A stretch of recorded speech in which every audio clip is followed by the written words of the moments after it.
protegida, e muito do trabalho, muitas vezes com o património arquitetónico, o património arqueológico, passa por aquilo que se chamam os inventários, ou melhor, passava. Porque, aliás, isso foi muito tema de discussão na altura, porque muitos destes trabalhos, quando se convocava, chamava os arqueólogos e os historiadores, era para fazer inventário do património. De colocar pontos no mapa, inventariar as coisas e colocar os pontos no mapa. Mas levou a muita discussão nessa altura, e foi uma discussão que se manteve ao longo dos tempos e que hoje em dia é muito profícua, os resultados dessa discussão, de que isto não era suficiente, realmente. Não é suficiente inventariar, não é suficiente pôr pontos nos mapas. O que é necessário é mais do que isso, é dar sentido, dar leituras, utilizar ver o património como formas de as pessoas poderem ler a história na paisagem, não é? E essa foi uma das preocupações deste trabalho, e aí procurou-se aprimorar também muitos conceitos, etc. Depois foram muito úteis posteriormente. O tema que me foi proposto era aprender para vivenciar. Foi muito focado já aqui a questão do conhecimento. É fundamental conhecer, não é? É fundamental conhecer para ter a possibilidade de ter uma visita rica, enriquecedora das paisagens, dos sítios, não é? E essa visita rica, enriquecedora, vem de dar significado aos sentidos àquilo que se vê, não é? Interpretar. Quando se fala em património histórico ou vernacular, não é apenas o inventário de pontos isolados no espaço, mas antes o entendimento da multiplicidade de elementos patrimoniais que, envolvidos numa teia de relações de caráter histórico, dão sentido a uma paisagem. E foi isto que nos preocupou imensamente, e, portanto, ultrapassar esta visão do inventário. Esta paisagem que nos preocupou, que é aquela paisagem que ainda está diante dos nossos olhos e que o visitante também conhece quando chega aos sítios, é uma paisagem que está num tempo de mudança, é uma paisagem que está num tempo de ruptura, e, portanto, a passagem, mostra-nos a passagem entre dois tempos. Um tempo, está numa expressão muito feliz de uma grande exposição que houve em Lisboa, em 97, no Museu Nacional de Etnologia, o Voo Dourado, é esta expressão do fim de um tempo longo. Esta paisagem que está diante de nós é o fim de um tempo longo. É uma paisagem, por isso chama a paisagem tradicional, é uma paisagem que começou a constituir-se há 1000 anos, na Idade Média, e que prolongou-se, no fim de contas, com mudanças, com transformações, mas com grandes continuidades, até, basicamente, aos anos 50, 60, quando começam a surgir grandes rupturas. É aí que deixa de haver terra suficiente, é aí o fenómeno da imigração, é aí o fenómeno da introdução tecnológica acentuada na agricultura, e é a partir daí que surgem grandes mudanças. E, portanto, hoje, ao visitar estas paisagens, o que é que temos? O que percebemos é essa mudança. Percebemos uma paisagem que já não é e uma paisagem que ainda não é. Não é uma paisagem que está a mudar. Por isso precisamos também ir para trás e ver que paisagem é que era essa que foi construída ao longo deste último milénio, desde a Idade Média, e que hoje está a mudar. Chamei-lhe a paisagem tradicional,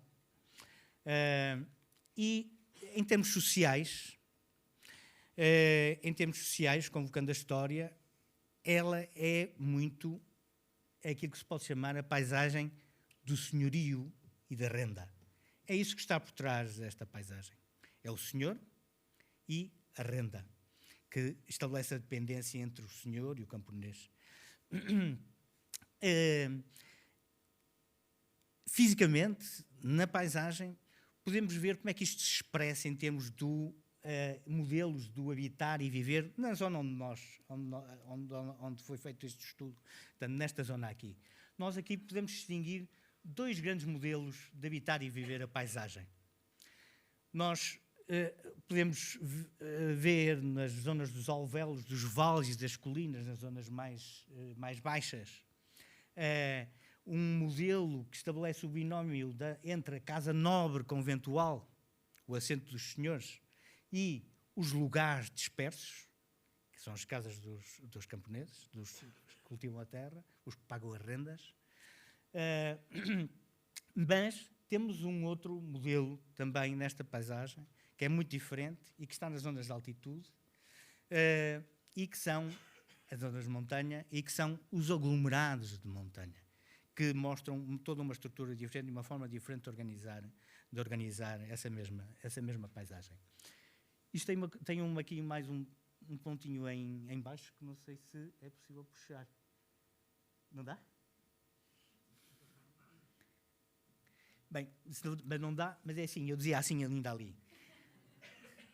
Podemos ver um terceiro modelo ainda, que também é muito importante aqui, para além destes dois, que é os lugares de cruzamento, os lugares de cruzamentos de vias. Normalmente onde se faz a feira, onde está a sede do Conselho, estou a falar na passagem tradicional, não é? Os lugares de concentração de atividades, onde se vendem coisas, onde é preciso, onde não pondera, onde não predomina a dispersão, mas a concentração de atividades e de algumas pessoas que se dedicam a essas atividades e onde se dirigem pessoas para obter determinados serviços que não encontram noutros lados. E isso podemos chamar-lhe como que é um modelo proto-urbano, é quase urbano, são quase cidades. Não são cidades, mas houve um historiador, nosso mestre, que lhe chamava os lugares-rua. No fim de contas, era ao longo dos caminhos, em determinados pontos, as casas aglomeravam-se ao longo de uma rua e aí havia as vendas, havia o barbeiro, havia havia aquele, determinados tipos de artesanato. E, no fim de contas, isso é como se fosse uma quase cidade, não é? Alguns deles deram lugar a cidades, realmente, não é? E dois deles são de grande relevância nesta zona, que são, por exemplo, Marco e Amarante. Mas começaram por ser lugar-rua, propriamente, não é? Ambos, sobretudo estes dois, que são os principais, há outros lugares deste género que depois nunca cresceram, mas estes dois cresceram, não é? E cresceram de forma diferencial, também é interessante, muito interessante de ver. Estão nos lugares, estão à volta de uma ponte, não é? Numa passagem, estão sempre associados a uma travessia, a um caminho, mas e ainda mais quando esse caminho é um ponto de travessia a uma ponte, quer no Marco, na altura não Marco, quer na Vezes, não é? Que na Vezes é aquele lugar, rua antigo, e Amarante já era Amarante no passado. Avançando, senão o quarto de hora vai-se. Passagem tradicional, o fim de um tempo longo. Bem, isto já, no fim de contas, já acabei por dizer, basicamente, a organização da paisagem imediatamente anterior às profundas rupturas recentes no prazo de apenas meio século, em 1950 e 2000, fizeram reduzir o peso da população rural portuguesa a valores superiores a 50% para valores inferiores a 5%, e a 5% ainda já eram muito para o nível europeu, no fim de contas, não é? Portanto, no fim de contas, a partir dos anos 50, 60, é a grande bandada, não é? É a imigração. Há freguesias intra-zonas, sobretudo mais para o interior, que perdem 50% da população em 10 anos, não é? Portanto, há um esvaziar, enquanto que tinha havido antes um sucessivo ocupar cada vez mais terras, uma sufraguidão de terras, agora há terras a mais, porque há poucas pessoas, há cada vez menos pessoas. E, portanto, também já disse que, do ponto de vista da longa duração, isto, no fim de contas, é algo que vem de há 1000 anos, no fim de contas é um modelo, digamos assim, uma longa duração que começa na Idade Média, não é? E, apesar de todas as transformações, mantém algo de subjacente o que digo ali, identifica-se uma mesma lógica, ordem subjacente diante apesar das transformações, e o que dá lógica a isto tudo são estas relações entre as pessoas estabelecidas pelo senhorio e pela renda. O senhorio, o senhor e o pagamento da renda. Isto expressa-se muito bem, por exemplo, numa imagem como esta. Não é? Os senhores, onde habitam os senhores, onde habitam os rústicos, os lugares dispersos, e o solar, casa nobre. O solar, a casa nobre, a casa principal, a casa grande, como lhe chamam, é um dos polos desta paisagem, das zonas baixas, sobretudo. Não é? Como esta de Solhães, que é uma das mais imponentes na paisagem, não é? Esta configuração é uma configuração já do século XVIII, não é? Uma configuração já muito avançada no tempo, mas mantém marcas medievais. Porque estas casas vêm da Idade Média. Estas casas começaram por ser torres. Na Idade Média, já é quando se estabelece este regime senhorial, com renda, etc. Então toda esta lógica estabelece na Idade Média. E estas casas, no fim de contas, tinham dois ingredientes fundamentais nessa altura, que é uma torre e ameias. A meia é o símbolo de poder. Ter ameias na casa. Ninguém pode ter ameias senão um senhor. Não é? E aqui, apesar destas transformações todas, de umas estéticas diferentes, de umas grandes transformações, de novos estilos de construir, novas tecnologias, vai manter a torre. Vai manter nos muros as ameias. Portanto, estas marcas de poder antigas vão sempre mantendo-se. E mesmo há casas até que são construídas em época já muito próxima, no século XVIII ou assim, não é? Que nunca tiveram torre, ou até século XIX, nunca tiveram torre, e uma das coisas que constroem é uma torre lá. Réplica. E, portanto, esta é a Casa Nobre. Bem, avançando. São 5 minutos, não dão. Isto também já disse, não é? Esta história do senhorio, a renda, etc. A renda realmente é extremamente importante para percebermos como é que é o habitar, como é que é a vida do camponês. Porque, assim, na sociedade tradicional, a renda é esmagadora para a maioria das pessoas. Não é? É uma sociedade de baixo rendimento, de pouco rendimento nas culturas, etc. Não há adubos, há estrume, isto, aquilo, etc. Não é? Mas o camponês, o senhor é quem recebe a renda, o camponês paga. O camponês, depois de pagar a renda, que é constituída por uma quantidade enorme de gravames, desde o dízimo até laudémios, até ao foro, quantidade incomensurável de rendas, todas juntas, digamos assim, ele da produção que faz, ele fica praticamente só com subsistência para 4, 5 meses. Não mais do que isso. De tal modo, a renda era um gravame fantástico. Não é?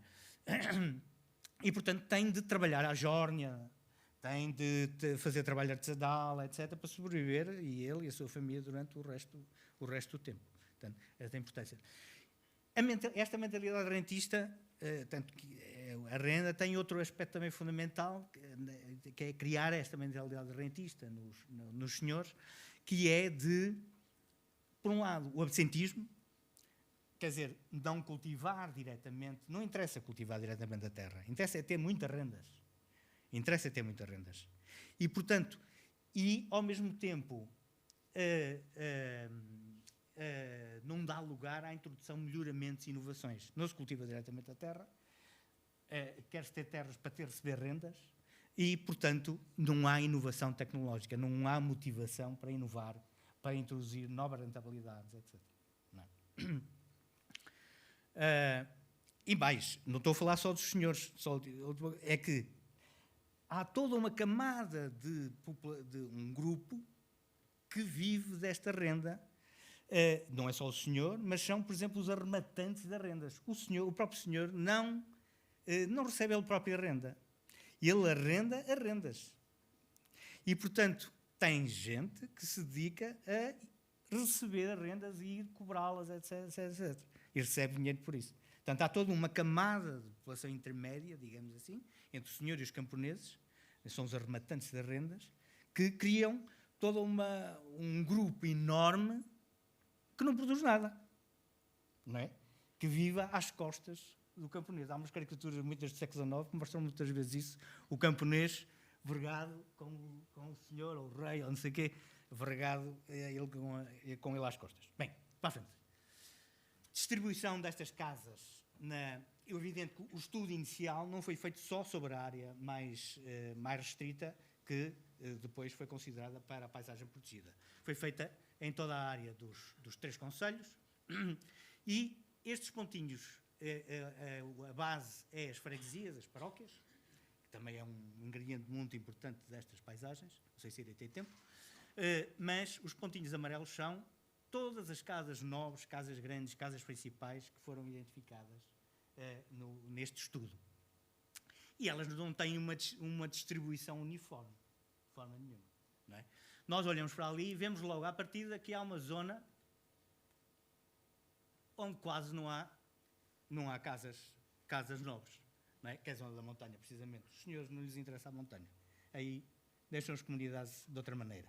Por isso é que vão surgir as aldeias diferentes, aí uma forma de vivenciar, habitar a paisagem de uma forma diferente, não é? Concentradas, já não dispersas, etc, etc. Não é? Mas aqui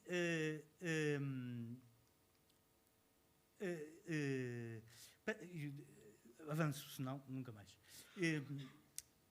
Os senhores não são só senhores laicos, que têm as casas novas. Há senhores também, há senhores, os conventos, as casas conventuais, fazem parte desta camada dos senhores. E esta zona também tem muitas casas conventuais, teve muitas mais no passado. As da Verde são antigas casas conventuais que depois não deram origem a conventos mais tarde, a partir do século XVI, XVII, XVIII. Não é? As grandes casas que se mantiveram, até às reformas liberais, são as que estão a vermelho. E, como este Ancedo, por exemplo, uma grande casa conventual, não é? Estas grandes casas conventuais foram, no fim de contas, estão aqui estes pontinhos a vermelho, não é? Com as casas nobres,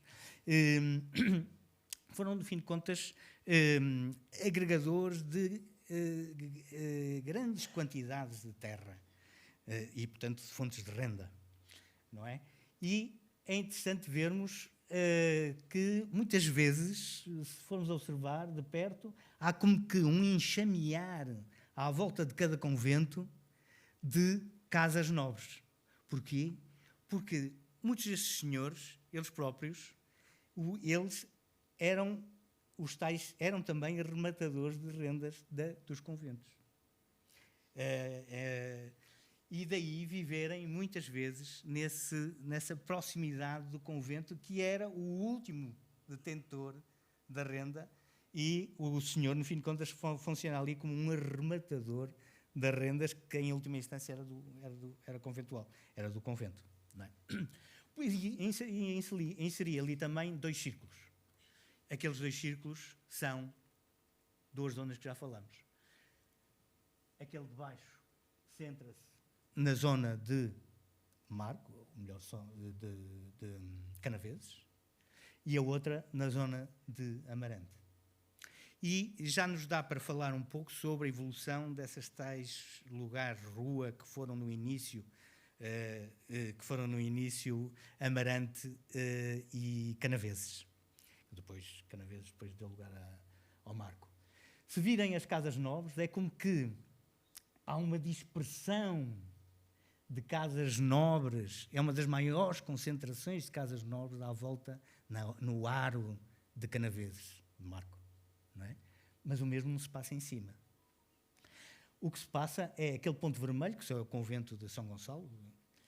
Ali não está representado a amarelo, porque o convento está em cima dos pontinhos amarelos, mas, na verdade, as casas nobres ali concentram-se na vila. Ali houve uma estratégia muito diferente. Enquanto que Amarante foi capaz de agregar as elites regionais e trazê-las para o lugar-rua e dar-lhe um caráter cada vez mais urbano, até o convento trouxe, não é? Houve vários conventos, houve o convento masculino e o feminino, e na altura, quando fundaram o convento feminino, há uma descrição muito interessante que dizia que viviam no lugar muito de Amarante, muita gente de nobre, de sangue, etc., e não tinha sítio onde colocar suas filhas. E daí terem trazido as Clarissas para fundado o convento de Amarante, das Clarissas, por exemplo. Bem, à frente, senão ela mata-me. Adiante. Pronto, aqui ia falar, mas assim muito rápido. A paróquia. A paróquia é o outro ingrediente, para além do convento e da Casa Nova, a paróquia é outro ingrediente fundamental desta paisagem. E tem outro significado. Por um lado, ao falar de paróquia, estamos a falar do centro da paróquia, que é a igreja, propriamente, não é? Mas fundamental é também os limites da paróquia. Os limites da paróquia. A igreja, como vemos, por exemplo, neste belo exemplo, ela acompanha aqueles 1000 anos de evolução. Cada geração nova mete lá mais qualquer coisa. Não é? Aquela parte dali, a parte da frente da nave, é medieval, nitidamente. Não é? Mas esta parte daqui já não, é barroca, do século XVIII. Haverá ali outros elementos de outra época. A torre já é do século XIX. E, portanto, todas as épocas levam a mais um acrescento. É o grande centro da comunidade. Não é? E, digamos assim, funciona como a paróquia, a comunidade de camponeses que vive dentro de uma paróquia, nas relações que consegue estabelecer entre si, de vicinidade e entre ajuda, etc. Portanto, esse espírito de comunidade, no fim de contas, constitui como que um polo que se opõe aos senhores, de alguma maneira. Não é? Estabelece alguma resistência, algumas capacidades de resistência ao poder dos senhores. O limite é muito importante, e fazem-se muito, por exemplo, algo que acontecia muito nas paróquias, era os clamores, as procissões todos os anos à volta dos limites. Os limites eram extremamente importantes e significativos, no sentido de não deixar entrar mal nenhum dentro, por esses limites fora. Era preciso sacralizar todos os limites, pôr cruzes, etc. Fazer procissões à volta, não é? Não deixar, proteger a comunidade. Bem, e aqui tocamos em aspectos que são, por um lado, materiais, mas, por outro lado, imateriais, não é? E que são património, não é? E isso faz com que, realmente, este quadro paroquial tenha uma grande estabilidade. Ele praticamente... E vou acabar já. Ele praticamente não mudou desde que foram criadas estas paróquias. Pouco, há 800 anos para cá, pouco mudou. Os limites não mudam praticamente e este quadro não muda. Só fechar, está bem? Sentamos aqui, como vimos, esta parte aqui da montanha, onde estão, então, uma outra forma de ocupar a paisagem, de vivenciar a paisagem, são estes aglomerados da montanha. É uma fotografia um bocado má, mas pronto, mostra bem a altitude, a concentração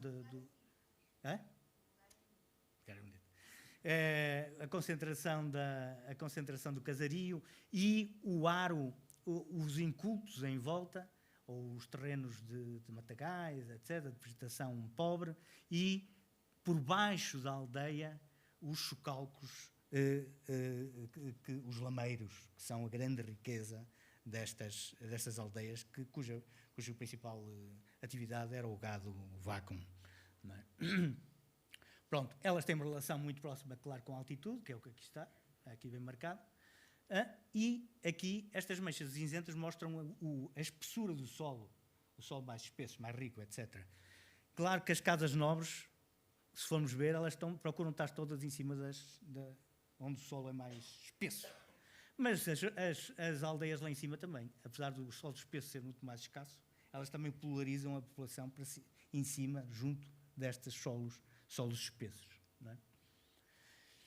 Isso também se vê muito mal, mas, no fim de contas, foi depois o levantamento que se procurou fazer da estrutura de cada uma destas aldeias da Serra. Aqui as pontinhos a preto é o casario, nas zonas mais baixas, e isto que está a cores é o casario aglomerado, mais as áreas de lameiros, e depois aqui existiam também as levadas, e enfim, todo o tipo de aproveitamento de águas, que é a grande fonte de riqueza.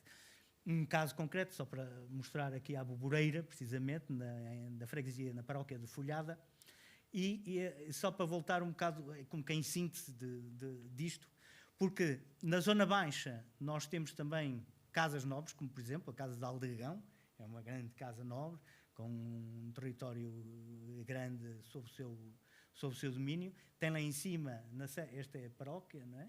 Tem lá em cima, tem uma área, aqui um patamar de encosta, ou uma zona de encosta, que são as zonas arborizadas, e depois lá em cima, na serra, a aldeia com os lameiros, e estas linhas a verde, as levadas de condução da água, que é a grande riqueza nesta região. É a grande riqueza, é aqui que chove muito, é aqui que se concentra muita água, é aqui que existe muita água para poder regar estes lameiros, mas é também aqui que as casas do vale vão buscar água através destas levadas que descem pelas encostas abaixo, água tão preciosa nos tempos de verão e, sobretudo, depois com o milho, com a introdução do milho no século XVI, que foi fundamental.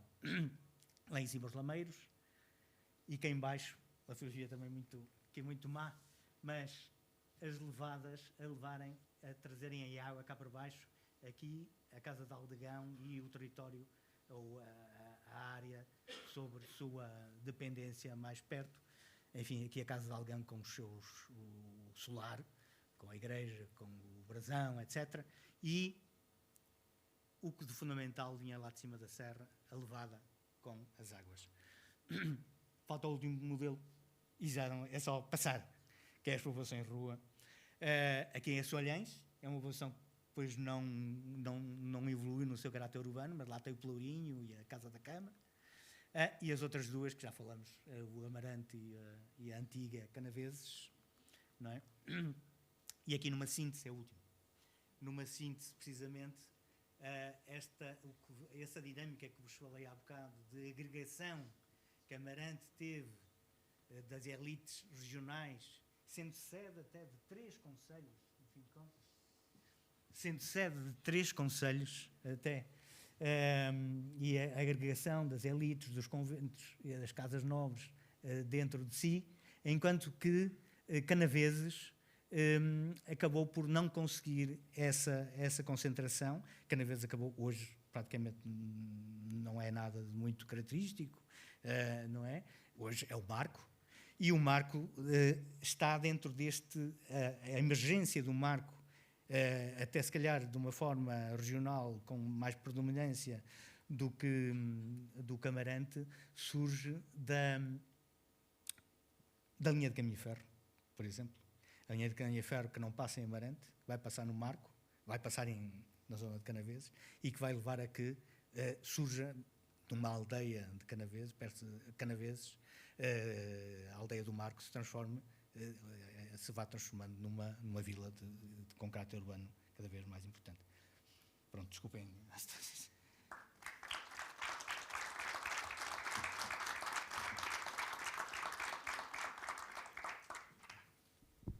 Muito obrigado pela intervenção. Vamos agora assistir a uma segunda mesa redonda, que terá como base o tema deste segundo painel, Património Paisagístico, Aprender para Vivenciar. No debate teremos presentes Paulo Dordio Gomes, investigador no CIT-100, Centro de Investigação Transdisciplinar, José Eduardo Martins, coordenador de projetos na empresa de animação turística Belo Giro, e Paulo Farinha Marques, investigador na Universidade do Porto e CBU Biopolis, com moderação de Carla Stockler, investigadora do Campo Arqueológico da Serra da Boboreira.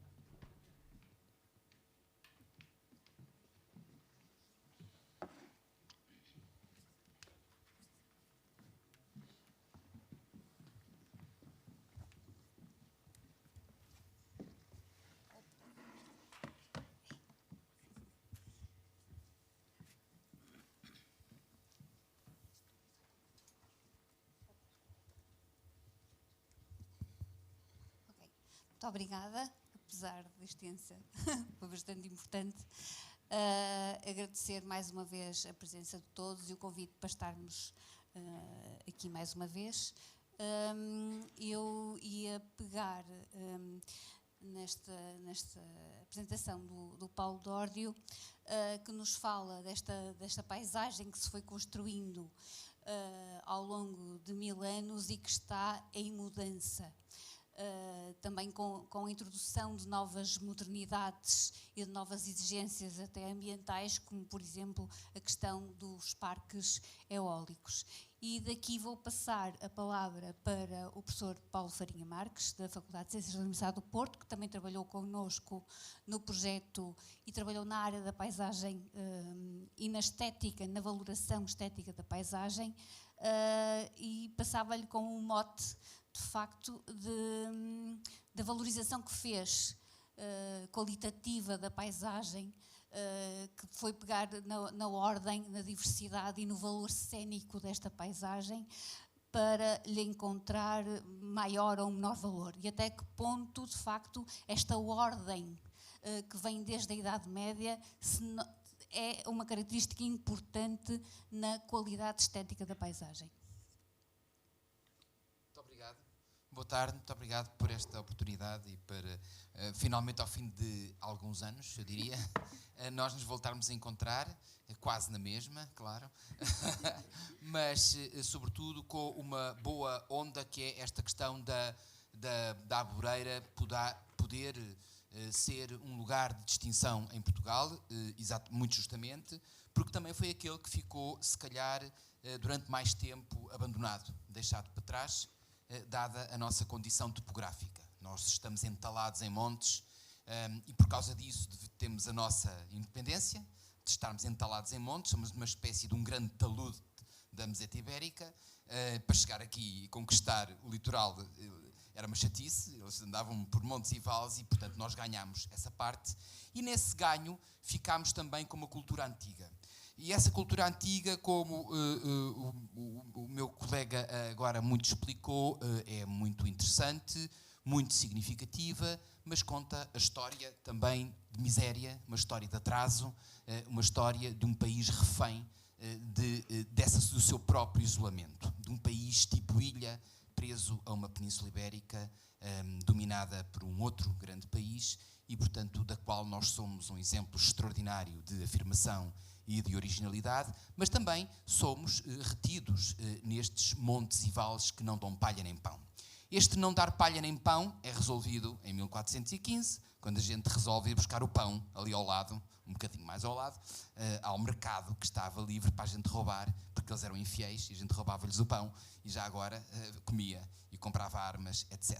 Tudo isto é uma história extraordinária de uma resistência e que deixou um país, ao mesmo tempo, ocupado, umas vezes bem, outras vezes menos bem. Nós temos a noção que estava sempre muito ocupado, agora achamos que está tudo a ser abandonado. Não é bem assim. Sempre foi um drama a manutenção das populações em certas partes do interior, em certas partes raianas.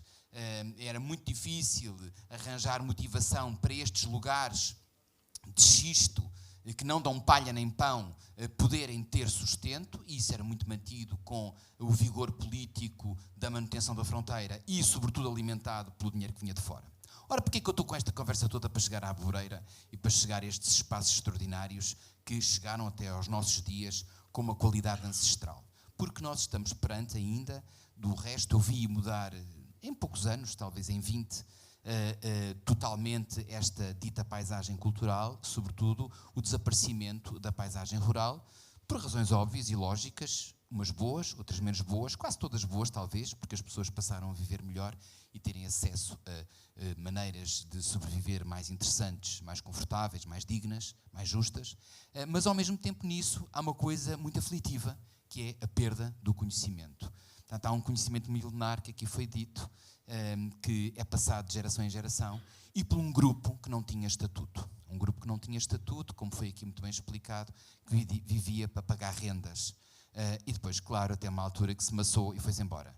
Foi-se embora para outro sítio onde tinha, enfim, um ordenado mais interessante e uma sobrevivência não tão condicionada aos 3 ou 4 meses que lhe restavam depois de pagar tudo. Mas esse grupo, durante realmente 2000 anos, não sei, os colegas saberão melhor, talvez 3000, marcou uma paisagem que nós hoje vimos, que era uma paisagem pré-industrial, ainda com laivos megalíticos, mas também com romanos e com todas aquelas camadas incríveis. E como é que nós valorizamos isso, como é que nós tiramos partido disso dentro de uma economia contemporânea, é que é mais difícil, mas isso é extraordinário, porque isso é um valor incalculável. É como é que a história das espécies e da biodiversidade, nós temos imensa dificuldade em explicar, que chatice, porque é que temos pandas e moscas e melgas, e porque é que temos que salvar pandas e salvar antílopes. É porque cada uma dessas coisas tem um gene único, que provavelmente faz a diferença entre a vida e a morte, e que nos salva. Isto do ponto de vista meramente egoísta, humano. Muita desta informação que nós e que constatamos que perdemos nestas paisagens ancestrais também têm essa qualidade. Elas são quase como um ser vivo, e quando o ser vivo morre, depois é quase impossível reconstituí-lo. Nessa relação da ordem, da diversidade e do valor cénico, o que estava em causa é isto que já foi explicado antes, dos mosaicos extraordinários das baixas, que se contrapunham com os aglomerados densos do topo do monte, também com os seus mosaicos próprios. Ao mesmo tempo, a cota da neve marca também uma espécie de cota da independência. Ali os senhores mandavam menos, porque quem mandava era quem lá estava, não é? Portanto, acima da neve é uma chatice, e as pessoas organizam-se, até tinham modelos extraordinários, que Portugal conhece, Portugal montanhoso conhece, dos modelos das aldeias comunitárias.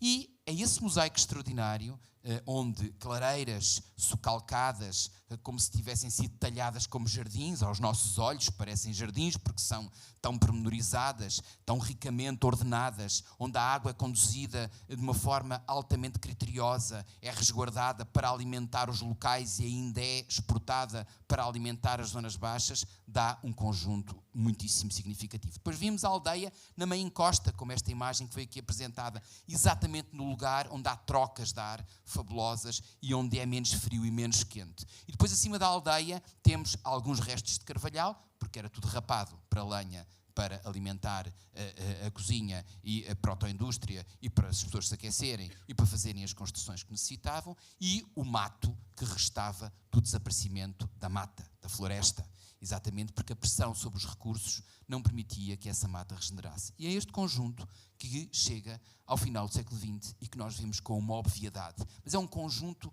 com, enfim, uma intensidade neolítica praticamente, ou tardo-neolítica, verdadeiramente vigoroso, e que é espantoso para quem se interessa. Mesmo para quem não perceba nada, é lindo. Ponto. Mesmo que não é preciso percebermos nada do assunto. Simplesmente os contrastes dos espaços, as estruturas construídas, vernaculares, feitas de materiais locais. Todas elas depois também atuadas de vegetação. O circular da água através de espaços explícitos ou implícitos. Os conjuntos nucleares de carvalhais, castiçais, soto. Alguns mais na baixa, e aí em espaços mais fragmentados e talvez mais dispersos, provocados por toda essa questão da ruralidade, todos eles bordejados com vinha de enforcado, hoje praticamente em desaparecimento, era tudo vinha de enforcado, tudo isto, que vem também de tempos imemoriais, dão a este território uma qualidade paisagística ímpar.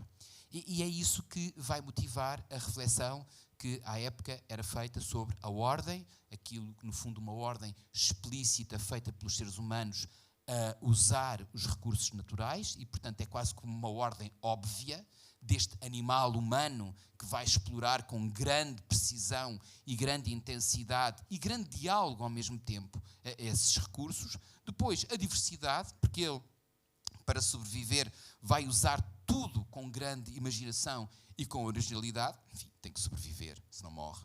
Portanto, é simples. O ser humano tem essa capacidade extraordinária. E depois a grandeza, que é dada por este caráter remoto. Sobretudo, o caráter remoto da montanha, do arcaísmo da montanha e na proximidade de grandes aglomerados urbanos. Portanto, isto está a um passo dos grandes aglomerados e, portanto, essa experiência do caráter remoto, da sensação da proximidade a essa ancestralidade. E depois, algo que me toca muito, a própria sensação da natureza intocada, não é verdade? É toda super tocada, mas intocada com lobos, com a possibilidade do lobo, a fantasia do lobo, a fantasia de espécies raras de plantas, a fantasia até da magia e de todas as lendas que ocupam esses espaços que lhe dão um caráter telúrico e verdadeiramente inspirador. E, portanto, obviamente que isso é muito difícil de valorizar financeiramente. Agora estamos mais próximos, se calhar já vendemos quase tudo e talvez consigamos vender mais algumas destas coisas, mas, ao mesmo tempo, com o desaparecimento da tal cultura rural ancestral, há o desaparecimento do conhecimento, da mestria fina que podia manter estes lugares. E é este que é o nosso grande desafio neste momento, mas eu acho que depois, se puder dizer mais umas palavrinhas, que é para não dominar a conversa, poderei ter umas dicas sobre como é que eu acho que se deve evoluir neste espaço. Muito obrigado. Obrigada.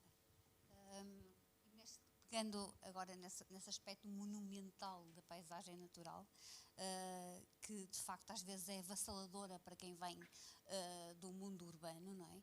O Paulo fala muitas vezes nesta profundidade horizontal da paisagem e também da vertical, não é? Acredito que, por exemplo, o Marão, pessoas que venham da cidade e até de países com cotas muito diferentes das nossas, que ao chegar àquela paisagem se sintam absolutamente assoberbadas por aquela profundidade daquela paisagem. E por isso passava a palavra ao José Eduardo Martins da Belo Giro, que é uma empresa de turismo e que está a operar aqui no território, também para lhe pedir um bocadinho, nos contar a experiência que tem de como é que as pessoas que vêm, sobretudo do exterior e das cidades, sentem esta paisagem que, apesar de tudo, ainda é vivida, e como é que a experienciam nas visitas que têm orientado. Desde já, muito obrigado pelo convite, que nos foi endereçado pela doutora Carla Stockler. Eu julgo que nestes 3 seminários que se fizeram, acho que é a primeira vez que uma empresa de animação turística foi convidada para o painel. Portanto, a parte técnica toda sobre a Serra da Abobreira já está a ser aqui toda esmiuçada. Não esperem de mim este conhecimento todo técnico, até porque, como a doutora Alexandra Lima disse, a fruição turística aparece no final. E aqui estou eu. Portanto, aqui estamos nós. Nós somos aqueles que depois pegam nestas quase 2 décadas de trabalho que está a ser feito em prol da Serra da Abobreira. Nós aparecemos, pegamos nas pessoas pela mão e depois dizemos: andem ver a Serra da Abobreira. Portanto, a Belo Giro, no fundo, é isto. Relativamente à pergunta que a doutora Carla Stockler fez, a Belo Giro aparece porque nós vimos potencial turístico e paisagístico naquilo que nós tínhamos de mais-valia, nomeadamente e a partir dali da nossa escala do Concelho de Baião. Portanto, nós operamos sobretudo na Serra da Abobreira, na Serra do Marão, em Matos também, que ainda não foi aqui referido, mas é um braço, é um dos tais castelos roqueiros que existe, que nós tentamos explorar, e castelos roqueiros aprendi a expressão hoje, portanto já a vou utilizar, obrigado. E depois utilizamos também outra parte que não está a ser falada aqui, mas aparece em todos os mapas, que é a parte do Rio Douro. Portanto, nós, percebendo o potencial turístico que existia nessas mais-valias paisagísticas, apostámos em criar atividades que, no fundo, pegasse nas pessoas. E vou dar aqui já uma novidade à doutora Carla Stockler, que não são só as pessoas dos meios urbanos que ficam completamente radiantes com aquilo que veem do topo do Marão, mas posso dizer que nós temos uma percentagem muito, muito interessante de clientes de Baião, de Amarante, de Marco Canaveses, que nunca tinham sequer ido ao topo do Marão e que também ficam radiantes. Portanto, para nós é um prazer redobrado mostrar aos de casa a mais-valia paisagística que nós temos. Não só paisagística, mas também cultural, arquitetónica. Portanto, é isso que nós andamos aqui a fazer. No fundo, nós depois pegamos nesta tal mais-valia paisagística, damos-lhe ali uma roupagem um bocadinho mais divertida, com os equipamentos que temos, e tornamos a coisa não só cultural, como lúdica. E isto não é pecado nenhum. Acho que até agora fala-se tanto dos professores. Acho que os bons professores são aqueles que pegam no seu trabalho e o transformam numa coisa divertida. e nada contra os oradores que aqui estão, porque eu não consigo chegar ao vosso nível de conhecimento, mas eu tento fazer isso no meu dia-a-dia, que é pegar no meu pouco conhecimento, torná-lo divertido, e eu acho que é isso que chega mais à atenção das pessoas, e aquilo que nós mais queremos é que aquilo que nós lhes apresentamos que seja uma coisa divertida, porque acho que funciona sempre melhor.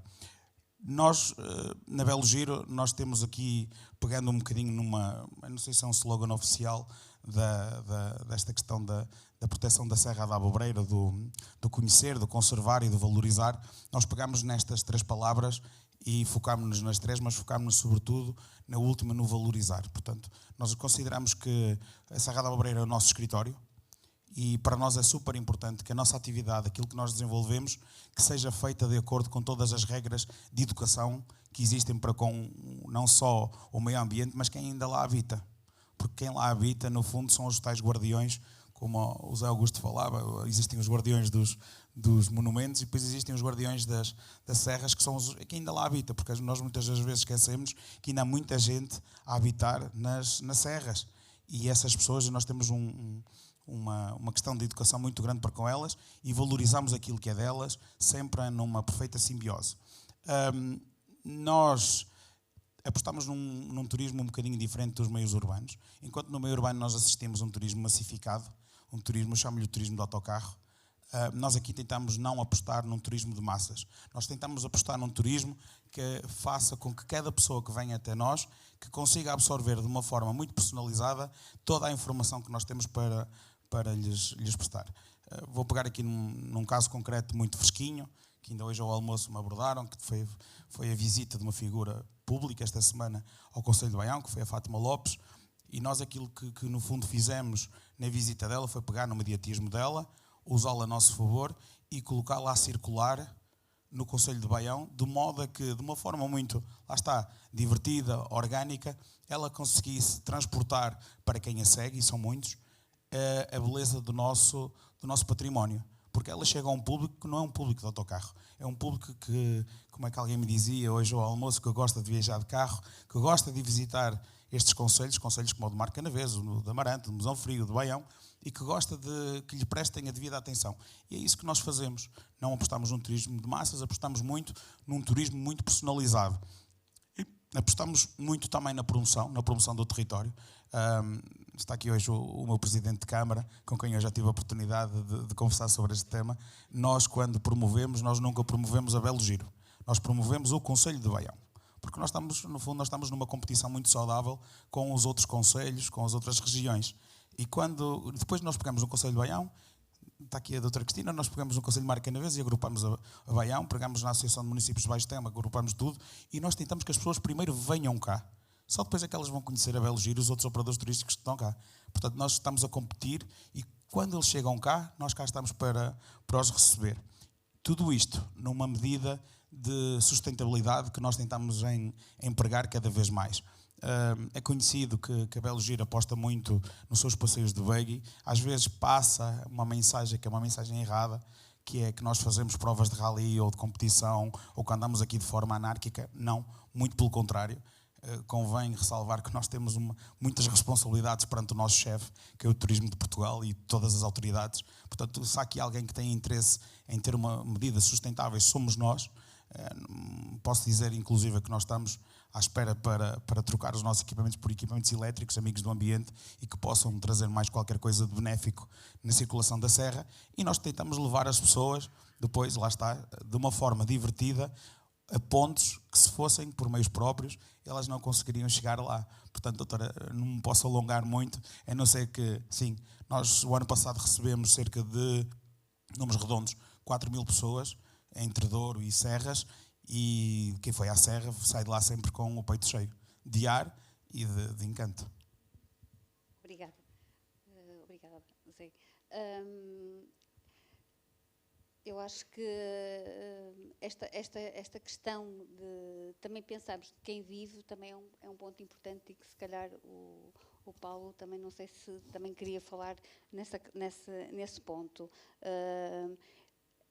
Porque, apesar de tudo, algumas aldeias estão-se a esvaziar de pessoas que trabalhavam na agricultura e a encher-se com outro tipo de pessoas que procuram agora, muitas vezes, estas aldeias de montanha, às vezes para casa de férias, mas também para oportunidades de negócio que estão a surgir, e a paisagem protegida pode provavelmente também ajudar nesse sentido. Não sei se algum de vós quer falar aí nessa questão.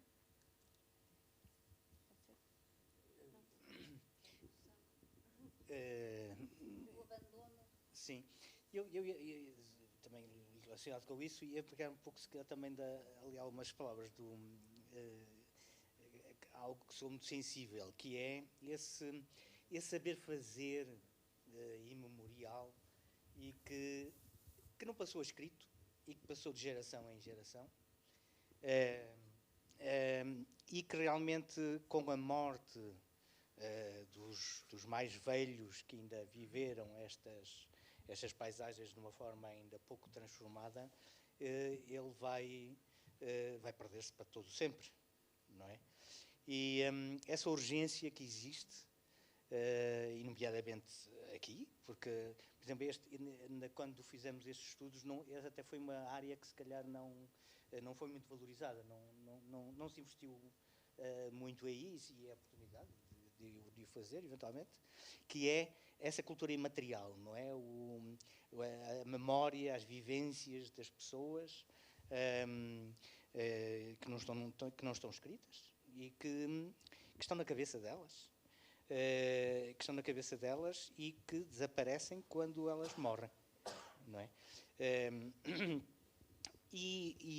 Há bocado falávamos ali, eu estava a falar com o Paulo sobre isso, e a importância disso, esse saber fazer, não é apenas o registro, não é apenas o gravar, passar a um registro, seja ele escrito, seja vídeo, seja áudio, etc. O que essas pessoas têm o discurso que essas pessoas têm para fazer, esse saber que essas pessoas têm, possam transmitir, não ficar dentro das suas cabeças apenas, poder ser transmitido a outros, mas esse saber fazer antigo não é algo para deitar fora. No nosso mundo moderno, essas tecnologias antigas, esses modos de enfrentar a natureza de determinadas maneiras, esses instrumentos, esses modos de relação com a natureza, essas tecnologias, são uma mais-valia em termos de ser atuantes no mundo moderno de hoje. Não é? Não são apenas relíquias, não são apenas peças de arquivo, mas são peças que podem ser atuantes. Não é? E falando, por exemplo, sei lá, na construção, ou o que seja, enfim, há muita gente que se dedica, muitos arquitetos, que dão muita importância às virtudes dessas tecnologias antigas, dos materiais que eram utilizados antigamente, das formas de os trabalhar, etc, etc. E tudo isso é uma mais-valia. É evidente e que pode ser utilizado, que deve ser utilizado no mundo moderno, que mudou, claro, a história não para, então ninguém quer cristalizar nada, não faz sentido sequer, não é? Claro que há aqui um problema também de geração, há aqui um problema, se calhar, de geração também, porque muito deste mundo antigo está associado a uma valorização negativa, a uma valorização de pobreza, e, portanto, só quando ele deixar de ter essa conotação negativa é que esse saber antigo vai ser valorizado, não é? E portanto, essa também é uma questão difícil de gerir, não é? E se calhar são novas gerações é que são capazes, mas essas essas não o têm saber, têm de o registar, têm de o ir recolher, não é? Mas há cada vez, recentemente, uma preocupação também de valorizar essas técnicas para as empregar novamente, até porque são muito mais respeitadoras do ambiente. Sim. E há casos, sim, e há vários casos já que estão a ser colocados em prática e que podem ser também um modelo a aplicar aqui neste território. Eu só gostaria de dizer mais uma coisa que também acho bastante relevante nesta paisagem, que é esta arquitetura da água. Não é? A arquitetura da água é fundamental nesta paisagem. Não é? Estas montanhas, no fim de contas, são as montanhas que param as nuvens e onde cai a chuva. Não é? E essa é a grande riqueza imemorial aqui nestas terras. Não é? Para além do estrume, na sociedade antiga, outra grande mais-valia é a água. É a água, não é? E aqui construiu-se, esta paisagem tem por trás toda uma arquitetura fantástica da água, que conduzia águas desde estas fontes lá em cima na montanha, para todos os lados, e que, enfim, com o abandono dos campos, vai-se perdendo, vai desaparecendo, não se vai mantendo e, portanto, vai-se degradando, vai desaparecendo. Isso até causa um problema de risco, não é? Porque, no fim de contas, essas águas que deixam de ser, que são perdidas, acabam por transformar-se num risco para a derrocada das terras, que é hoje um problema muito sensível, não é? E, portanto, pronto, essa é uma área também que creio que muito interessante e que merecia muita atenção. Não é? Pois, eu acho que há aqui uma coisa que foi dita, que é que esse conhecimento é muito erudito. Esse conhecimento que pertence a um grupo que não tem estatuto é muito erudito. Ele depois não consegue ser recuperado com umas workshopzinhas, mas não consegue. Quem fazia o telhado, quem fazia que as asnas trabalhassem bem umas com as outras, são artistas. Aliás, o povo diz mesmo isso. Ele é um artista. Quando eles dizem, ele é um artista, parava a comunidade, porque quando ele entrava, ele até demorava o tempo que fosse preciso. Isto acontece em todo o Portugal, não é só aqui. Eu sou do Sul e quando se assentava um telhado de telha de canudo, a nossa telha árabe, parava e o fulano via os copos, demorava muito mais, a obra estava toda doida à espera que ele andasse, mas só ele conseguia travar a telha, só ele conseguia acabar toda aquela disposição. Era um físico, era um mecânico, era um artista, era um engenheiro, era um cientista que fazia aquilo, ele via mais longe que os outros. Essas pessoas estavam por todo o lado e também estavam aqui. Eu não sou culto suficiente para as nomear aqui, mas em todas estas comunidades estas pessoas existiam, desde o ato de cultivar, ao ato de fazer os utensílios, ao ato de fazer a protoindústria, ao ato de conduzir a água que era precisa. E há muito aquele dito antigo que nós hoje não percebemos bem o que significa: andam as águas perdidas no monte. Significava que as águas não estavam a ser utilizadas, que ninguém as conseguia conduzir de forma útil, apropriada. E o que estas populações faziam era, no fundo, ordenar o curso da água. Artificialmente, a gente acha que é tudo natural como a sua sede, mas era tudo, no fundo, conduzido com pedras, conduzido com madeiras, conduzidos com os barros, conduzidos às vezes apenas com regadeiras abertas na terra, mas tudo aquilo com uma precisão enorme, brigava-se selvaticamente por ter água, matava-se por ter água.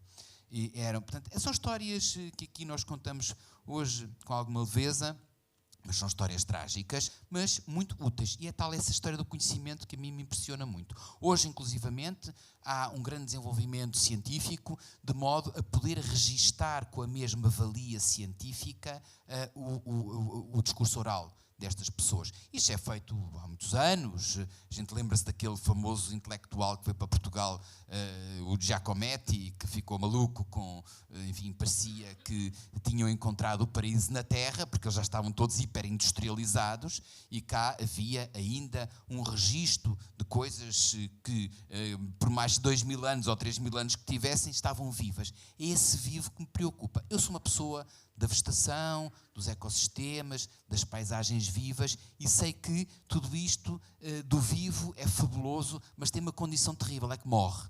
E ao morrer não se consegue ressuscitar, pelo menos por enquanto. Talvez a gente arranje daqui a uns tempos alguma estratégia. E por isso eu acho que se calhar isto já está a ser feito aqui por este meu colega, que ele já está a ressuscitar montes de coisas e com a sua modernidade está a pôr no espaço que existe coisas do nosso tempo. Se calhar é mais buggy, menos buggy. Hoje é buggy, amanhã é uma bicicleta, amanhã voa-se, amanhã tem uma espécie de uns drones silenciosos, não sei o quê. Sei lá, não interessa. O que interessa é que se aceda aos lugares, se valorizem os lugares, se consiga atrair pessoas e sim atrair essa gente mais nova. Só que essa gente mais nova tem não sei se um problema, se uma característica. Tem uma característica, é que tem uma informação muito simplificada deste tipo de espaços. É assim um bocado, vem numa senda flower power boa, interessante, de valorizar, mas até trazem, conheço grupos desses que trazem até culturas de outros sítios. Outro dia conheci uns em Mértolas, giríssimos, uma gente fantástica, de agricultura sintrópica, mas eles contaram-me tantas coisas que eu era completamente ignorante, eram só com nomes de alemães e de gente que estava no fim do mundo, e até que eu dizia, mas isso a gente fazia ali nos campos ao lado, isso é a batata e mais outra cultura, isso é o feijão, a abóbora e o milho, mas a gente também tem essas coisas, a consociação, que chama-se permacultura, enfim, há uma espécie de não valorização deste nosso conhecimento, porque realmente ele estava retido naquilo que era considerado o mais pobre, considerado o mais inválido, ou o menos, no fundo, resistente, ou aquele que não tinha estatuto. Eu acho que há um trabalho difícil para fazer, não é nada fácil, é difícil, porque toda a cultura mediática que nós nos praticamos e que nos chega, somos todos partes dela, não é? Não são os outros, somos nós, estamos metidos nela e é difícil transmitir todos estes procedimentos. Porque para saber é preciso fazer. Para podar a vinha do enforcado, é preciso saber podar a vinha do enforcado. Eu não sei.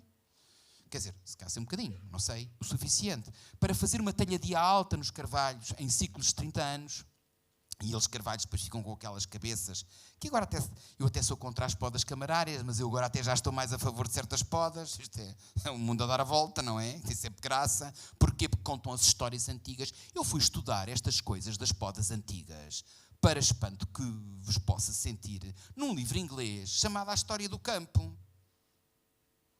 E disse, mas isto é ali... Eu tinha viajado há pouco tempo para esta região, Alto Tâmega, mas isto são aqueles campos que eu vi. Que interessante. Só que li isto em inglês. Não era sobre isto, era sobre Inglaterra, que estavam a contar as histórias das coisas que eles lá faziam, que são parecidíssimas com as nossas, porque este arco atlântico é muito parecido. Como é que a gente consegue dar esta volta? É fácil de nós, enfim, com o tempo que nós gastamos nos nossos estudos e nas nossas reflexões, falar aqui. Mas é muito difícil fazer.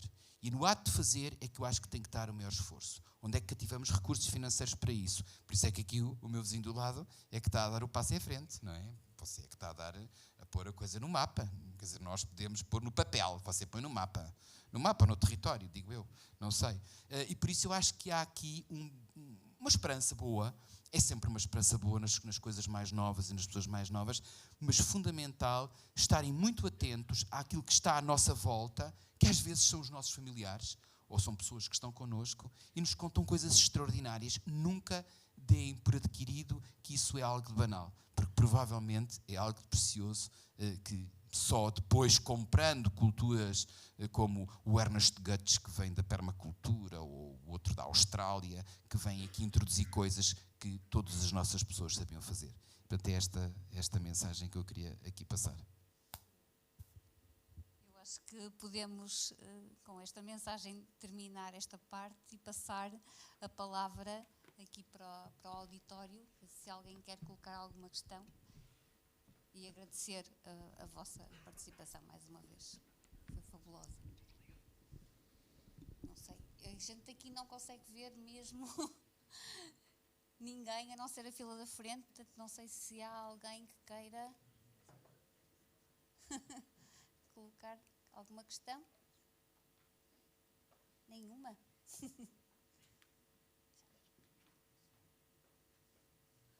Está ali alguém? Muito boa tarde. Eu gostaria de colocar uma questão ao Dr. Paulo. Qual deles? O segundo, não me lembro do Paulo Faria apelido. Marques, sim. Peço desculpa. Portanto, eu gostaria de saber como é que se pode fazer exatamente a transição para a modernidade em termos arquitetónicos nestas aldeias. Ai, por favor, se puder tirar isso da minha frente. Nomeadamente, portanto, nas aldeias serranas. O passado, como foi dito pelo Dr. Paulo Dórdio, representa para para os aldeões, chamemos-lhe assim, simbolizam pobreza. Portanto, sempre que há intervenção numa casa ou construção de uma nova, habitualmente o que se procura não é tanto o traço característico, mas mais aquilo que é prático e moderno, numa linha muito contemporânea de estética. Portanto, a minha questão é como é que se mantém aquilo que é característico na arquitetura, preservando aquilo que é próprio dessa construção serrana, atendendo também a adaptação ao mundo contemporâneo. Eu dou um exemplo. Se eu tiver um espigueiro numa aldeia destas, eu posso vendê-lo sem qualquer restrição. Se eu quiser colocar painel sanduíche na minha casa, eu posso fazê-lo. Deverá haver algum tipo de normativo que impeça alterações mais bruscas e, de certa forma, se calhar obscenas nesta tradição arquitetónica ou não? Esta é a primeira questão. Segundo, eu não estive nas outras sessões anteriores, portanto, eu não sei quem é que esteve presente, mas já se falou muito aqui nas relações que se tem que criar, não só, portanto,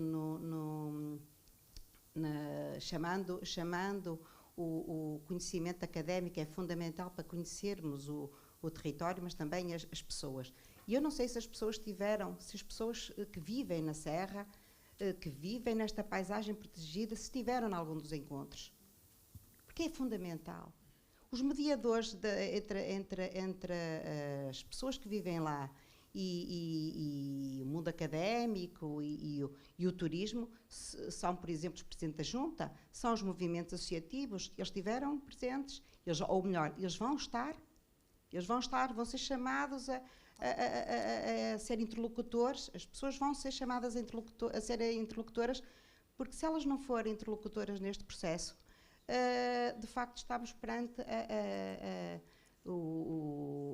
a morte dessas tradições, e eu vejo-os todos os dias. Eu tenho uma casa numa das aldeias da Abobreira e eu vejo vejo o futuro dessas tradições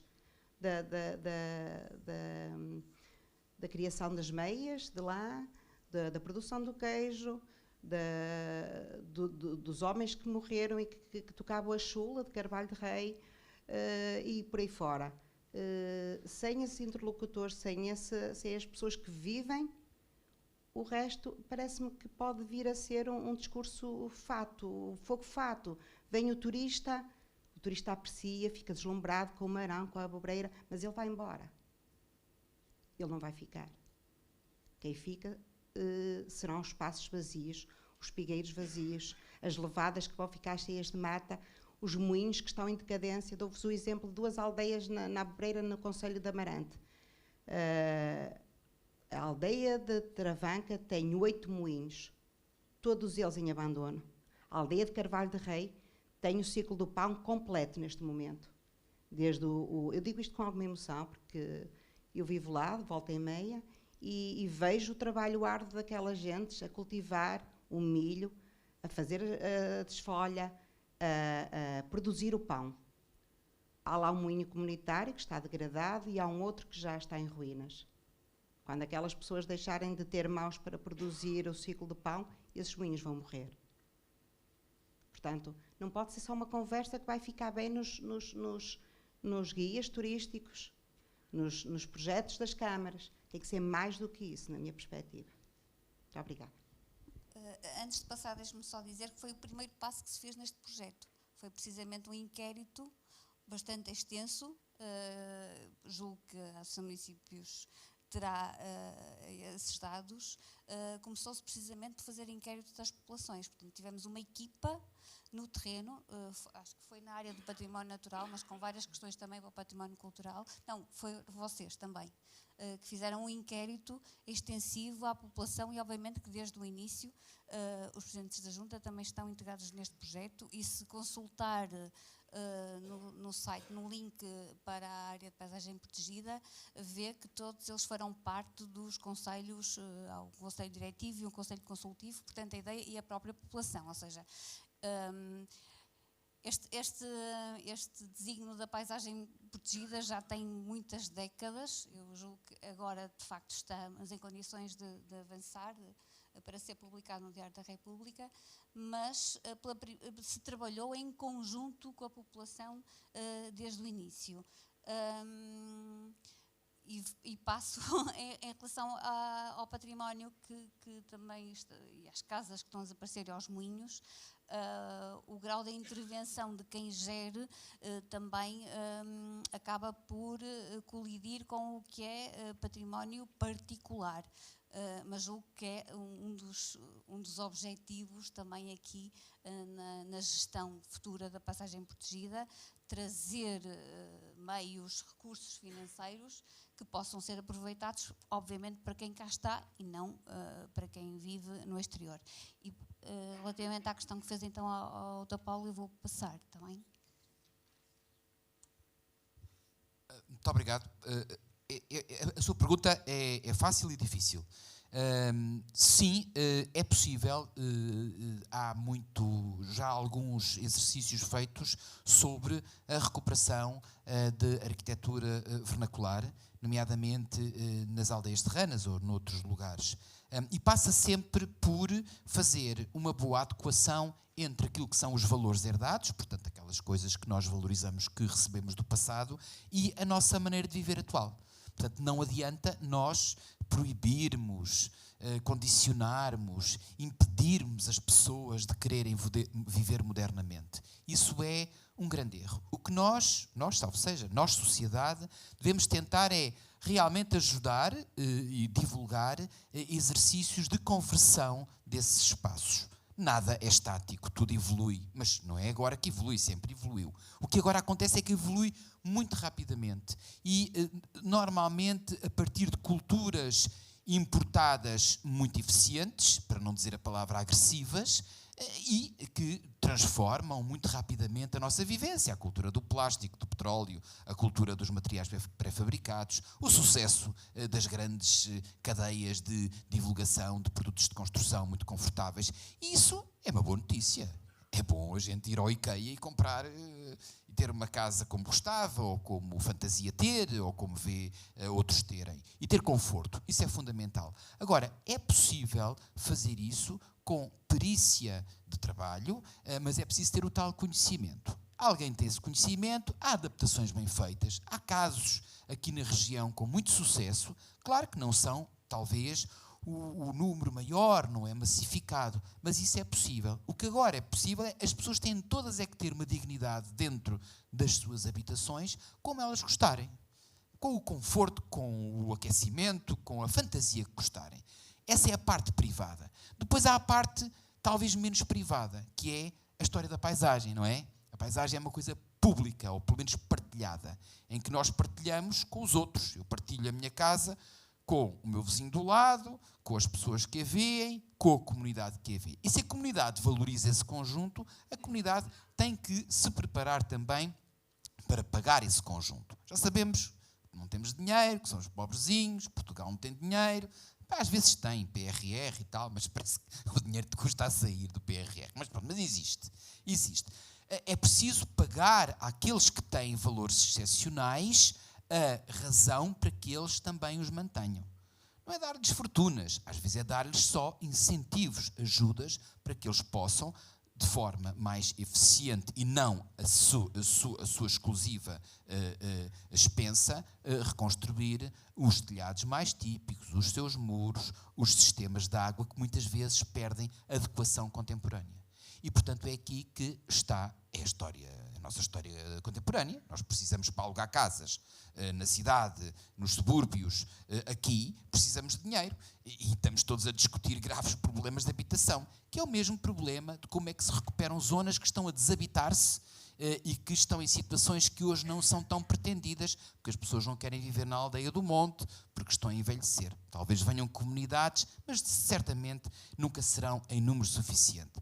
Portanto, há aqui uma boa notícia que é, sim, há conhecimento suficiente para isso e fazer-se coisas muito interessantes com níveis muito avançados de contemporaneidade e de conforto, onde eu me sinta bem na minha casa de pedra e sinta-me uma pessoa do século XXI e não tenha vergonha e tenha uma vida tão boa como qualquer outro. É difícil porque lá não vive ninguém e as pessoas do ciclo do pão estão a desaparecer e o ciclo do pão está a desaparecer. E isso é má notícia. Metade ou mais de metade do país vai se desertificar. São ciclos. Já aconteceu no passado e vai acontecer agora. Como é que olhamos para isso com bons olhos? Se calhar temos que olhar com bons olhos como é que essas aldeias podem ficar mais próximas de natureza, como é que essas aldeias podem ficar zonas também interessantes para certas atividades turísticas de vivência do tal caráter natural. Utiliza-se uma palavra que há bocado estava aqui a partilhar com o Paulo e com a Carla, que era uma palavra inglesa que é rewilding, que é renaturalização, ressilvestramento. Isto são palavras pomposas para o abandono, dá, no fundo, a recuperação dos ecossistemas mais naturalizados, permite que venham outros valores para essa proximidade e isso funciona como elemento atraente. Temos zonas, neste momento, do Alto Coa, do Alto Coa a ser intervencionadas por empresas holandesas por causa disso, até já soltam lá pseudo-auroques, portanto as mirandesas que se asilvestraram para manter aquilo e não deixar que os matos cresçam de forma muito intensa e foguear. Eu não sei se aqui também já estão a importar garranos, se calhar estou a fantasiar, mas mais tarde ou mais cedo estão aqui a importar garranos para fazer esse trabalho do controle dos matos e atrair, cá está, atividades turísticas, cinegéticas e outras. Não é muito boa notícia isto que eu estou a dar, mas é o que se vai passar. É o que se vai passar e é inevitável, temos que olhar para isto com um caráter mais interessante. Só para finalizar, outro dia, fim de semana passado, fui passar a tarde ao Gerês. É tão perto que a gente vai de qualquer sítio daqui, ou do Porto, ou do litoral, nesta proximidade, e vai fazer umas caminhadazinhas na Estrada Romana, muito famosa, um dos troços de Estrada Romana mais célebres da Península, porque foi mantida exatamente numa zona que foi despovoando. Parte da zona da Estrada Romana, e que nós achamos uma sensação fantástica, porque vamos ali no meio dos carvalhais e dos azevinhos e dos azereiros, daquela riqueza florística incrível, cantam os ribeiros, etc, etc, e lá vai a Estrada Romana, e os romanos fantásticos que passavam aqui, iam para o ouro ali que está em Astorga, e que isto era tudo muito percorrido já naquele tempo. Mas o que é que está ali em funcionamento? Está em funcionamento uma paisagem cultural abandonada. Uma paisagem cultural onde o ser humano desapareceu. E ainda vemos com alguma atenção a compartimentação dos campos, com os restos de muros, hoje cobertos de musgos e fetos. Ainda vemos alguns sítios para onde o carvalhal mais jovem se expandiu, em contraponto com as linhas de carvalhos, ainda que mostram os sinais todos podados, portanto, grande marca cultural das tais talhadias que eram feitas em ciclos de 10, 15, 20 anos. Mas é uma forma de hoje termos aquela via, que é aquele valor extraordinário, preservada. Mas é uma história de abandono. Só que se calhar é um abandono com A grande, se calhar é um abandono mais positivo, se calhar é o abandono da mata de albergaria, que é hoje um dos ícones maiores da conservação de Portugal. Eu estou a falar nisto porque provavelmente a Aboreira e esta paisagem que, no fundo, institucionalmente vai surgir nova, vai ter que ter algumas estratégias destas, quer para valorizar uma ou outra aldeia de monte que possa constituir recepção para estes novos usos, estes novos habitantes, que vão ser, inevitavelmente, talvez menos permanentes do que os antigos, porque aqueles permanentes antigos estavam, no fundo, na condição da terra, na condição de sua ligação mais forte, e eu duvido que isso se mantenha. De qualquer forma, é muito importante, Paulo, registar todo esse conhecimento, nessas técnicas modernas de registar e de lhes dar um conteúdo, no fundo, uma dimensão científica mais forte, e depois arranjar alguns jovens, mais ou menos freaks, mais ou menos flower power, mais ou menos alinhados com novas formas de vida, porque vão ser os jovens, e são sempre os jovens, o grande destino do futuro. E por isso, alguns deles, provavelmente, vão pegar nisso e vão saber trazer toda essa lógica para a contemporaneidade. Pode ser que gostem de broa e gostem de perceber que o sabor da broa de Carvalho de Rei era diferente daquelas que ele compra no supermercado, e isso um dia ser uma brand. O Douro, que nós conhecemos do vinho do Porto, era uma zona improvável. Era uma das zonas mais inóspitas da Europa até ao século XVII. Eram coltadas onde se caçavam ursos e onde se apanhava malária. Hoje, enfim, tem aquela grife toda que a gente sabe. Não digo que a Aboreira atinja esse patamar, mas não sabemos. Nós não sabemos. Pode haver sempre um cogumelozinho que apareça lá num canto que amanhã dê uma substância, e essa substância vai alimentar até uma vacina ou um prato gourmet. Não sabemos. Fiquem sempre muito expectantes e muito atentos perante isso. Porque o pangolim tanto nos passa o Covid, como o cogumelo nos tira o Covid que o pangolim nos passou. E, portanto, esta é a boa onda que eu queria aqui partilhar convosco. Muito obrigado.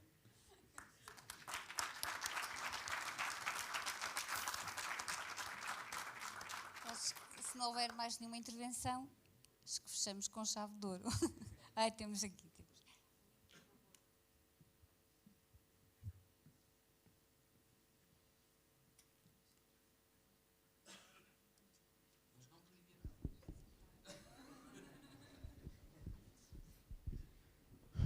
Muito obrigado, o meu nome é Filipe. Queria em primeiro lugar agradecer aqui o fantástico painel durante toda a tarde e dizer que não só este painel foi fantástico, como também os anteriores, e agora que chegamos ao fim destes 3 seminários. Queria deixar aqui uma pergunta muito rápida e ao José Martins, aqui mais da empresa Belo Giro, aqui mais um bocadinho sobre o setor empresarial. Tudo aquilo que foi feito ao longo destas últimas 2 décadas pelos historiadores, pelos arqueólogos, na Serra da Aboreira, certamente agora vai-nos trazer os resultados nesta parte mais empresarial e turística.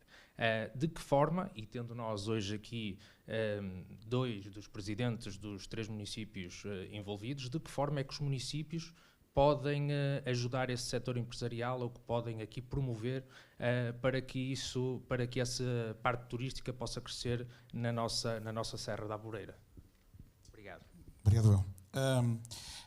Eu já tive a oportunidade de conversar diversas vezes com o Dr. Paulo Pereira, e eu acredito que isto, para valorizar todos nós, mas não é só o município com as empresas, é as empresas, com os operadores, com tudo. Tem que haver aqui uma plataforma de entendimento e de sinergia, que isto às vezes é muito bonito, estas palavras, como alguém diria, são muito pomposas, mas tem que haver aqui uma sinergia muito grande.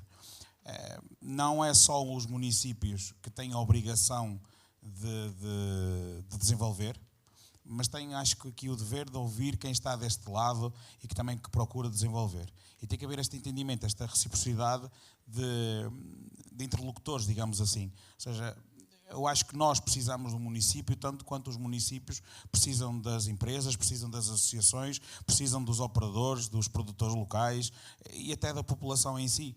Porque nós temos que nos ouvir a todos e perceber de que forma, não só a população perceber de que forma é que esta questão da proteção da Serra da Aboreira vai ter impacto na vida deles, como todos estes investigadores têm que ter a obrigação de ouvir a população, as empresas, de perceber de que forma que também nos podem ajudar a nós e nós os podemos ajudar a eles. Portanto, eu da minha perspectiva, e falando da Belo Giro, aquilo que nós tentamos efetivamente é não ir ao choque com nada nem ninguém, tentamos cumprir com as regras, sempre cientes que também gostamos que nos ouçam a nós e que compreendam que nós não andamos ali para destruir nada, muito pelo contrário, nós andamos para valorizar.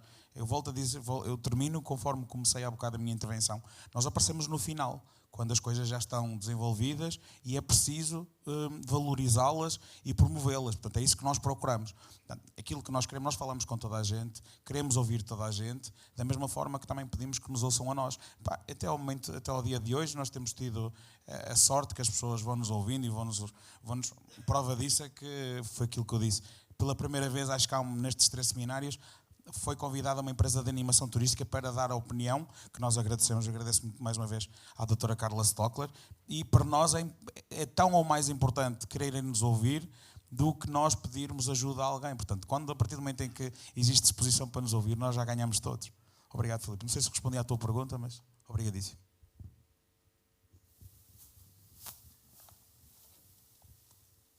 Mais alguém? Então, podemos dar então por encerrada a sessão. Muito obrigada a todos. Muito obrigada.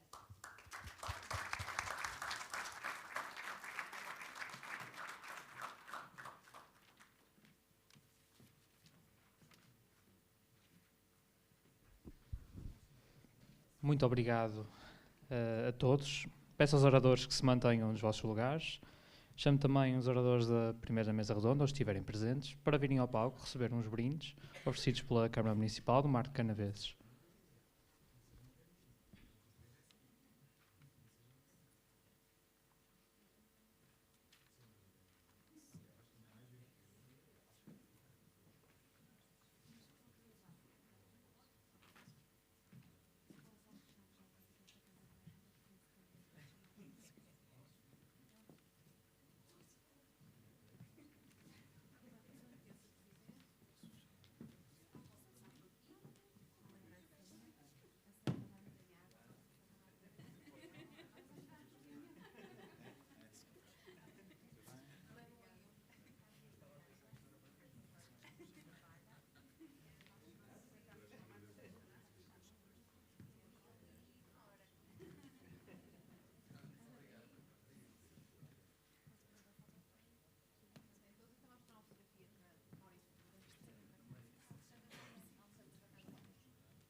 Em nome da Associação de Municípios do Douro e Tâmega, agradecemos a presença de todos, não só neste terceiro e último seminário, como em todo o ciclo dedicado à criação da paisagem protegida regional da Serra da Aboboreira. Para concluir então esta sessão, chamo ao palco o Presidente da Câmara Municipal de Baião, Paulo Pereira.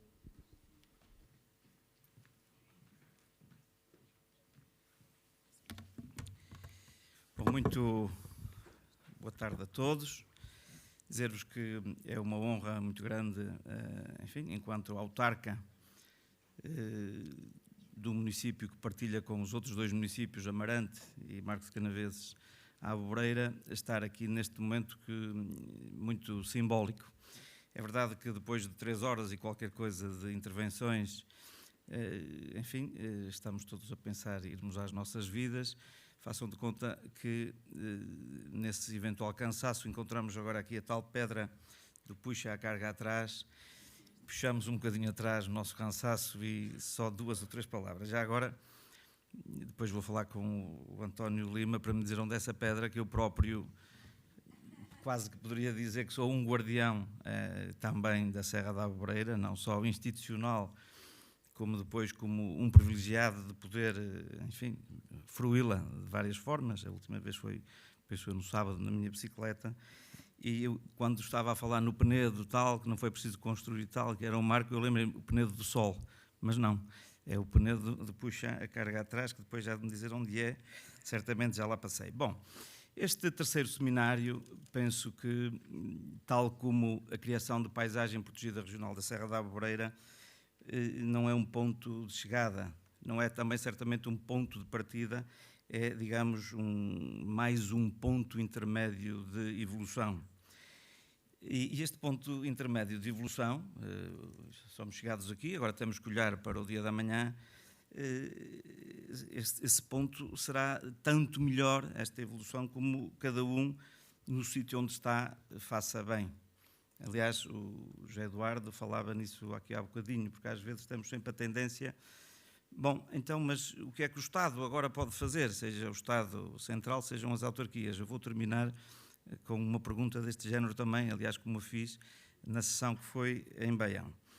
Mas não há dúvida que para que isto corra bem para todos nós, porque isto é uma coisa de todos nós, temos todos nós que fazer a nossa parte, porque às vezes a tendência que há é estarmos à espera, ok, tudo muito bem, mas então o que é que o outro vai fazer? Bom, nós não controlamos assim tanto o outro, temos realmente em relação a nós próprios alguma coisa que pode estar ao nosso alcance para fazermos essa nossa parte. Dizer que fico muito satisfeito por integrar a Associação de Municípios de Ouro Tâmega, por anteceder na presidência, enquanto se chamava Associação de Municípios do Baixo Tâmega, anteceder a Cristina. Efetivamente é um percurso longo e lembro-me a quantidade de vezes que nós próprios, enquanto autarcas, nos virávamos ali para o engenheiro Ricardo Magalhães e isto é preciso chutar a baliza, mais um estudo daqui, mais estudos e não sei o que mais. E depois temos que passar deste conhecimento à prática, que é isso que nos importa, é quem está nas autarquias, e eu que sou político e gosto, nós gostamos de ver depois o efeito prático disto.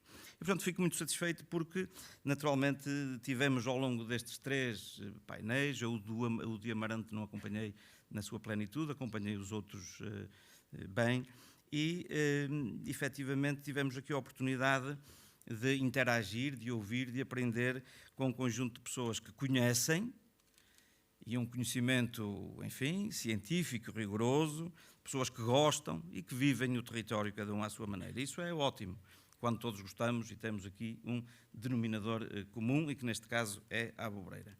E, portanto, falava-se aqui a dada altura, enfim, a propósito de uma outra questão, se articulação ou integração.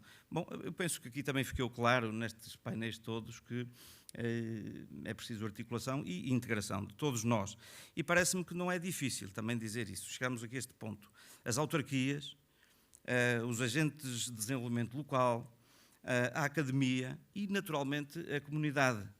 Porque todos estes agentes existem, a autarquia, a academia também a este nível, agentes de desenvolvimento local. Porquê? Porque temos uma comunidade a quem servimos. E, obviamente, quanto mais conhecedores somos daquilo que é a nossa realidade, melhor podemos agir, naturalmente, para criarmos melhores condições. E, por isso, eu penso que estão criadas as condições para, enfim, continuarmos e, já agora, retomarmos. Eu não sei se percebi ali, quando da intervenção da doutora Carla Stockler, um certo saudosismo. Dizia aqui alguém, a doutora Carla Stockler, que há 17 anos que se foi embora, não se foi embora, ela só foi embora durante 1 ano, depois veio logo outra vez. Portanto, enfim, e agora eu espero também que esta interrupção, que também agora dura já algum tempo, possa ser só mais uma interrupção, mas isso, lá está, há coisas que dependem de nós, há coisas que dependem dos outros. Mas eu penso que estão criadas essas condições para continuar a investigação ao serviço da valorização do nosso território e, naturalmente, só assim é que é, das nossas comunidades. Deixem-me dizer, muito, e aproveitar aqui isto, sem estar aqui a puxar os galões, mas nós evoluímos, nós, Baião, e quando se pergunta, bom, mas o que é que os municípios podem fazer? É olhar para estas coisas e ver este nosso território, também não fomos nós que o construímos, nós temos uma obrigação de, já que cá estamos, ver o que é que podemos fazer para o potenciar e preservar naturalmente. Mas deixem-me pegar nisto, Baião evoluiu aqui no sentido da criação, portanto, da certificação como destino turístico sustentável, não pela questão do selo, mas pela questão do processo. E é uma abordagem muito interessante que eu penso que sintetiza muito daquilo que também hoje, quando olhamos para a Abobreira, pretendemos com esta criação de paisagem protegida regional. E que é uma abordagem muito interessante. Remete naturalmente para a sustentabilidade, mas que diz o seguinte: o que é bom para o planeta é bom para as pessoas e para a economia. Retira-se normalmente o centro da equação é sempre o homem, não é? O ser humano, aqui como no topo, e aqui altera um bocadinho: o que é bom para o planeta há de ser bom para as pessoas e ser bom para a economia.